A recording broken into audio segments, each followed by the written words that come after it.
minutes long, and then it just went blank, and it's now starting over, this talk to text thing. So anyways, again, it's gonna sound all crazy because I'm gonna just say, like, there's things that try to stop things from becoming clear and from people explaining things to people. I went off in a tangent and was very clear, and you would have been like, oh wow, and explained things from beginning to end, and it was very awesome, and now it's gone. And also the phone rang with the same phone number that always seems to come up. Basically, the only thing that's relevant, I guess, is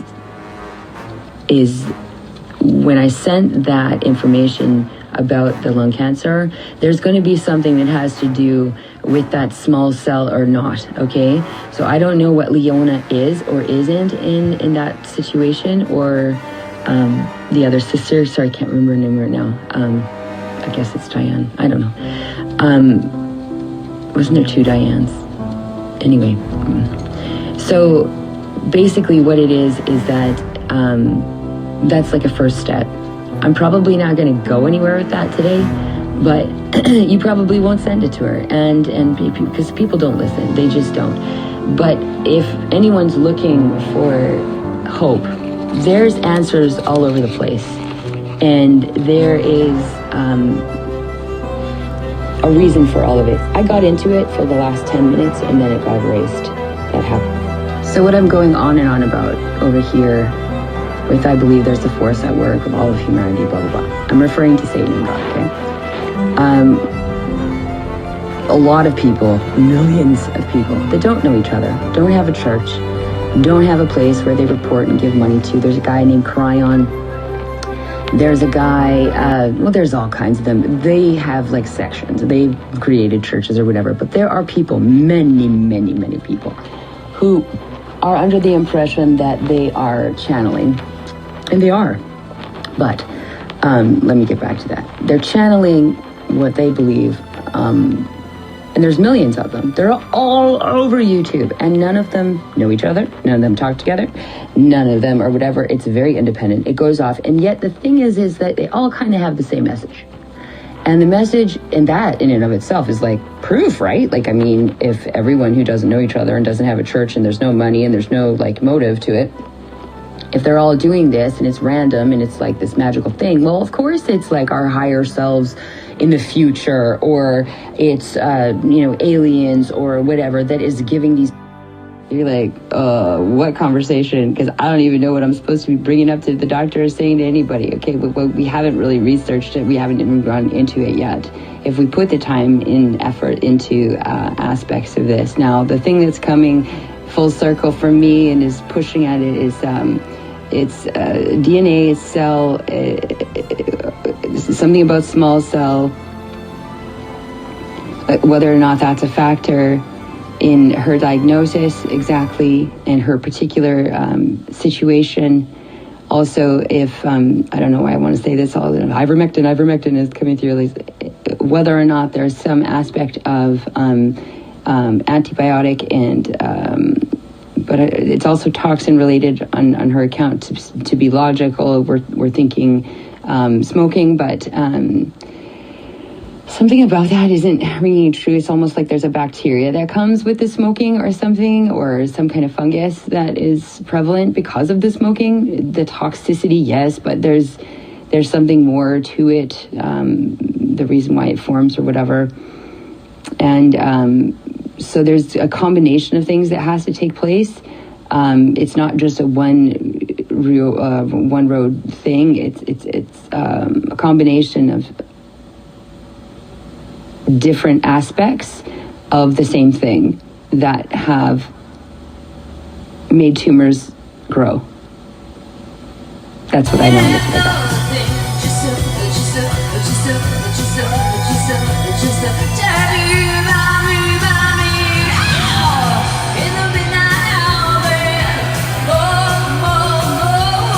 Side note though,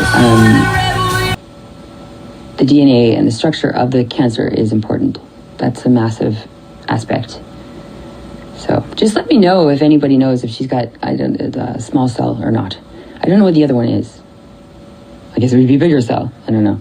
but what those tumors are formed from. And I think that's something that we go for a biopsy for, to understand what type of chemo that we're getting. So if she's getting chemo at all, they would know that. That would be an aspect that she's already investigated. My dad didn't even get the pleasure of going that far. So that sucks.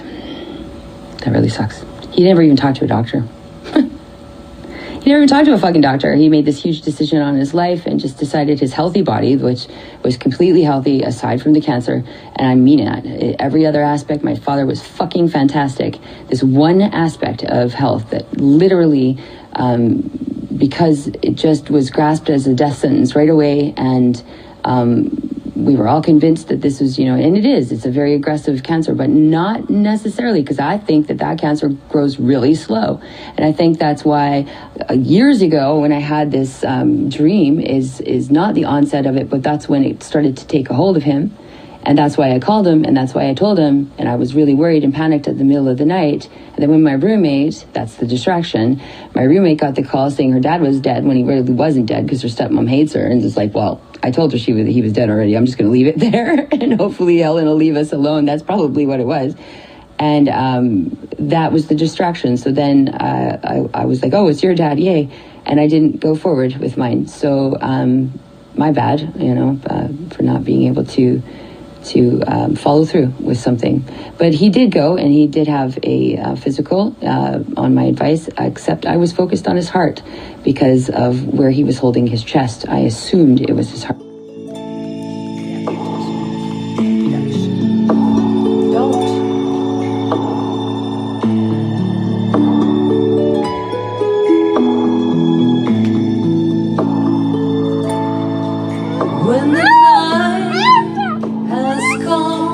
He saw for 15 seconds and diagnosed my dad. A man that, again, in the grand scheme of everything, is part of my story as well, because everything relates, and it's like it all comes back to itself. And the guy, within 15 seconds, sent my dad for a CT scan to get a look. And that was a very easy test. That was something that should have been done a long time ago, especially considering he was complaining for a number of years that this gastrointestinal thing was worse, and that he had a back pain. And those two things together make up the pancreatic diagnosis right there. Period. That's the thing. If they're turning yellow, that's the third thing. And he wasn't turning yellow necessarily, but the doctor wouldn't even known because he didn't even see him. He, of course, COVID took over some of that aspect, but prior to that, was when my dad went in with these symptoms, and he was complaining a lot about his back. And then he turned and he was sleeping on his side, and there's certain things, if you're a doctor, you would know that. In 2 minutes into looking into pancreatic cancer, I knew right away. The things that my dad was talking about were exactly that, and they're very specific, and they're incredibly universal with everybody. So when everybody says, pancreatic cancer is hard to diagnose, stop.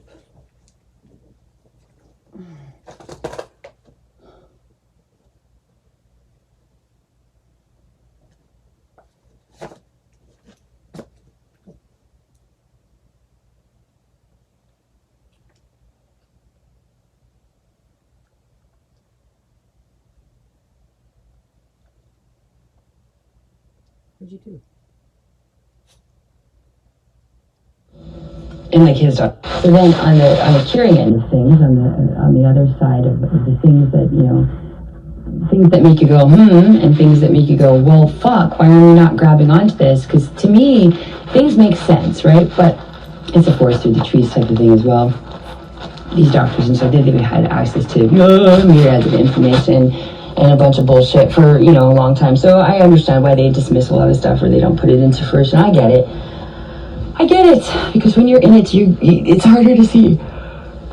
But like this lady, she was doing a press conference because she survived pancreatic cancer. And this is a press conference she did. And she was just telling her story. She's a regular lady. She's just telling her story. And she actually got into the story, and she was talking about how she had been on vacation, and then she, had these symptoms of diarrhea and whatnot. And, geez, her stomach was really acting up. She just didn't know. And now she's like, oh, I went on this trip and blah, blah, blah, blah, blah. So the doctors just automatically assumed that because of her location, that it was possible that there was parasites. So they ran some tests, but they gave her the antiparasitic medication right off the hop. And she doesn't even know, nobody in that room knows, but I just was listening to her story. It was boring. It was the reason why it came on and why I heard it was to prove that even people that don't know, because she had just grazed over the fact that they were treating her for all this other stuff and it wasn't cancer that they were treating her for because they didn't quite know. So she was trying to make the point that it's hard to diagnose. But within that point of her trying to make the point that it was hard to diagnose, she actually touched on something that is so relevant. It's so relevant because she said, they gave me an anti-parasitic medication and I had to take this yucky stuff and it wasn't that, and then this and then that, and then, the symptoms are still there. And then after that was done or whatever, then I was rushed immediately to get, my chemo and whatever. And she's like, I had 8 friends that died of pancreatic cancer. I didn't even know you could survive it. You survived it because they gave you the anti-parasitic medication. And then you got the treatments that on top of that, it slowed it down enough. It gave it so you were able to get these techniques and these things done because your tumor was shrunk enough through what was going on, what you were taking, and it was taken down a notch by and created some force against it for other techniques to work so that you lived. So you, the 9th out of the 8 people that you know, are the only one that took the antiparasitic, and everybody in that room has no idea that's what saved her life. To this day, they don't know. But there are people that are catching on to the fact that there is a link between cancer, parasites, the mouth, and other techniques that you put together that work. And guess what? It ain't the beast that can kill you anymore. Now, I'm not sure about the blood. I'm not sure if you get a blood cancer. There's traveling message. There's obviously things that will need a tweaking or some different kind of thing. But we have a cure for cancer. It's a combination of things. And it's dosing and the right amount of stuff and having a little bit of faith in the fact that it's an organism, that you know how an organism works, that it's alive, and you can kill it. Chemotherapy does not kill it. It merely keeps it at bay, but that sometimes is all you need in order to be able to cut it out. So in collaboration with some of these other therapies, immunotherapy, which is using your T cells and other things, you can absolutely design a plan, individualize it for people, and put it into scope and to theory. But when you branch it out, it is a billion-dollar industry, and each cancer makes billions of dollars. Why the fuck would they do anything to change that? Explain that to me. On a level of financial and I don't care if Steve Jobs died of it and he had all the money in the world, who in the hell is going to tell you that this $20 medication is a link to you living? It may not be the entire story for you, because chemotherapy can play a role in that, because radiation can play a role in that, and sometimes it's exactly what you wouldn't do. But if we're going to specialize in that, guess what? That's every cancer. And that's now totally all these drugs they're using for it, they're already patented. And they're already used in mainstream, and they're already deemed safe, and they're easy to get, and they're cheap as dirt. Who the fuck would profit? Nobody. That's why.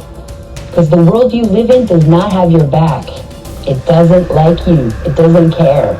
You're a business. You're an industry. You're usable. You're a slave. Whatever it is, that's the grand concept of everything. The world itself is not on your side. The way capitalism works, or not capitalism, but the way the money chain works, the way that keeping people in a position, or the ones that can make the most money. That's a billion-dollar industry that continually creates revenue and continually creates and generates jobs and money. On a large scale, on a grand scheme, it doesn't make any sense overall to cure cancer. Not to mention, we would all have a population bust too. And then we might have people that, we already have too many, they're thinking. We don't. You don't get hit by space junk every day. Things fall out of space every day, and not one person gets hit with it. That should tell you how many people there aren't on Earth. You can stand every living person up in New York City right now and not even go up to the second levels. Every human being could stand in New York, and we wouldn't have to use the second levels. That's how little of a population we have. It ain't that big. We're supposed to be making more people. We're supposed to be living together. We're supposed to be working for each other. The world is not God's world. In the Bible, it even says that Satan is the god of earth. Did you know that? I didn't fucking know that. That's crazy shit. But when he fell and we did the original sin thing, and the Nephilim came into fruition at that point when they were mating with women and making abominations of whatever, and then the Catholic Church removed this from the canon, we didn't know about it until about 40 years ago. And all of these things that we have learned to do with manifestation, read the stars, all of that, we were taught that by these angels that came down. These, however many million there were. And that's why the earth was destroyed. Because there were so many fucking freaks of nature running around. It was an abomination. But we have taken what we've learned from these, and they're very intelligent, higher beings they are. They're higher beings than us. They're heavenly. And we've learned to use those things. And some people use those things very well. And have, like Freemasons, they know some secrets. They do. They know some things that they've kept from regular people. When I was getting downloads before Adam died of geometry, I am not a specific person. I'm not a math person. I'm drawing these freaking intricate shapes. Why? The portals is what they were. The big one was a spiral, and there's a lot of power in the spiral. There's a lot of stuff I learned through this. The stuff that I was gaining information with. It was coming from literally fucking nowhere. I'd like to think, I was like, a really cool witch, or I knew whatever. I didn't know shit about shit. The stuff was not stuff that I knew or was able to, it had nothing to do with me. Nothing to do with me. It was incredibly fantastic. That fairy movie that I made, it's beautiful. There was some shit going on though. And when I really look at it, yeah, there's some magical stuff happening. There was an element there where, there was a playfulness, and there was a reality that those lights shouldn't have been doing that. There was a part of Adam in that, and the story was like really beautiful, brought me closer to him. But it was overall, at the end of the day, as beautiful as it felt, and as soothing as it was, and as healing as it was, at the end of the day, that was a very demonic situation. And if you look in the yard at the end and see the shit that's going on in there, and you can see it very clearly, it is not hiding. I didn't see it till a year later. In fact, Adam sitting cross-legged with no face is also in the middle of that yard. And I didn't see him for a year either. Lex pointed him out 100 times. Like, what are you talking about? And then one day I was like, oh, there he is. And it's very strange. Very strange. I know I sound like in that case, but there are parts of you and parts of me that it's very easy to explain. When I say to you, it doesn't make sense for the economy and for, the powers that be to create an aspect or an avenue of a cure for cancer. It is not because I'm talking out my ass. You know it to be true. It's been stated before. Many people have said it. Yes, there's lots of people that work on the front lines. What comes of any of that research? Not much.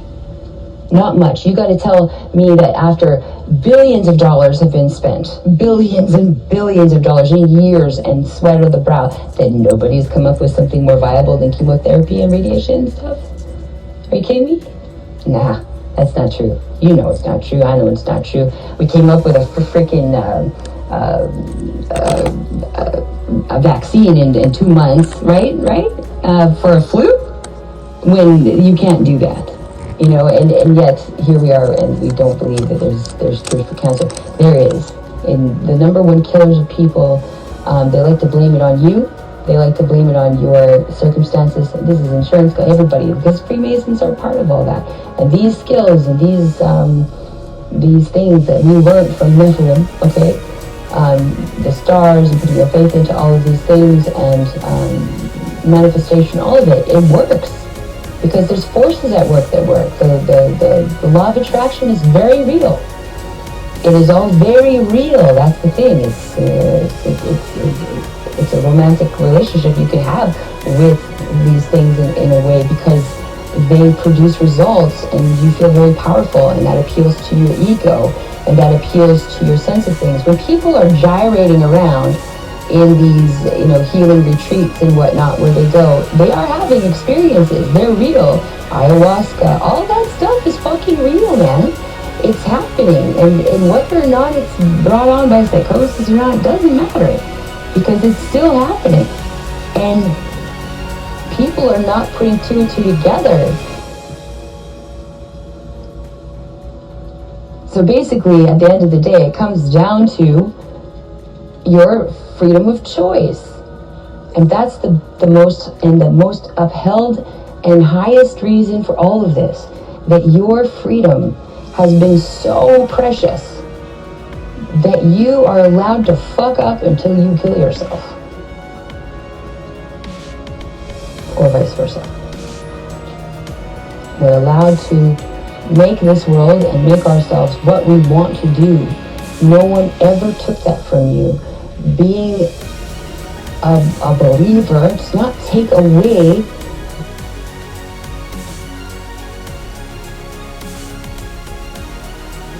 it doesn't take away your power to obey, or whatever the case. It is so respected, your freedom of choice, your freedom, your free will, that's the reason that Satan hates you in the first place, and me and everyone else. And all these people that are doing his bidding, they think, oh, I'll get this, that, or the other thing, maybe a longer life, maybe that's the promise of AI, I don't know. Perhaps they'll think they'll be eternally put in a program or something, but what they don't realize is that dude is laughing at them, like laughing at them. By dude, I mean Satan. Laughing his ass off. And he knows, it's been said, that he's going to lose everything about it. And likely Earth will become hell. It's what it will be. That's sort of the vision I get. This place will collapse pretty much on itself and turn into a big fiery type of thing. And then it'll just be black and gray, more black, and all the souls and all of the things that didn't believe in God will all be contained here, and didn't put their faith in Jesus, and didn't put their faith in and truly doing what they're supposed to be doing, didn't do that. And I don't know if I'll go to heaven. I have no idea. Right now I'm not worthy, for sure. I'm getting there, but I'm certainly not. There are people that, in a split second, like the guy that was on the cross with Jesus, in a split second can go, it's the circumstance that plays a role, I'm a little bit more open to it, so I got a little bit more work to do. The thief on the cross, both of them didn't make it to heaven. One of them did, the other didn't. They both did the same thing. They both committed the same crime. They both did the wrong thing, but one accepted Jesus as his eternal gateway to forgiveness, and so that his purity could go to heaven, so that at that point he was clean enough to walk through that. You have to be, heaven can't tolerate anything less than at least the will to want to not go against God and not go against whatever it is that he knows that we don't know, because we don't know anything. So whatever we think is unfair or wrong or whatever, we don't get to judge that. We don't get to judge that. What we do get to judge is our own behavior and our own feelings, and our feelings and our thoughts do not make us who we are, because we can change those. And it can be a reaction to trauma, and it can be like who we are at the time, but we can always manage to be whatever else. We don't know how exciting heaven could possibly be or how wonderful it could be, because we picture ourselves just walking around bored, listening to the rules, and never going out of those confines. You haven't even seen colors that present there, most likely. You don't even know what you don't know. So to be able to say, I'd rather go to hell, seems like more fun, or it doesn't exist, you're going to the same place regardless. So not embracing your home, your beginning, your brothers and sisters, your true divine making, and paying homage to that leaves you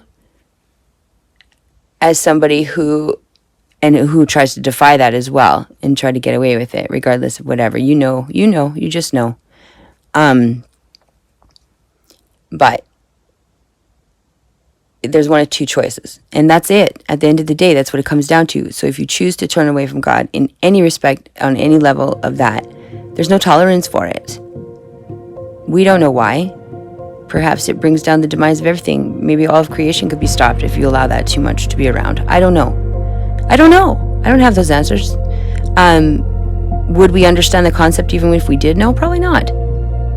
But I do know that here, if we look, God will give you the ability to find it and to exercise your free will enough to make a choice to save yourself or to save your loved ones or to do something that is more prosperous, or to have things that are more prosperous in your life, like health. It's possible, it's available to us. We just have to choose to do it. So we are victims of our own choice, but that choice is respected above all else. It is what makes us human. Nothing else like us anywhere.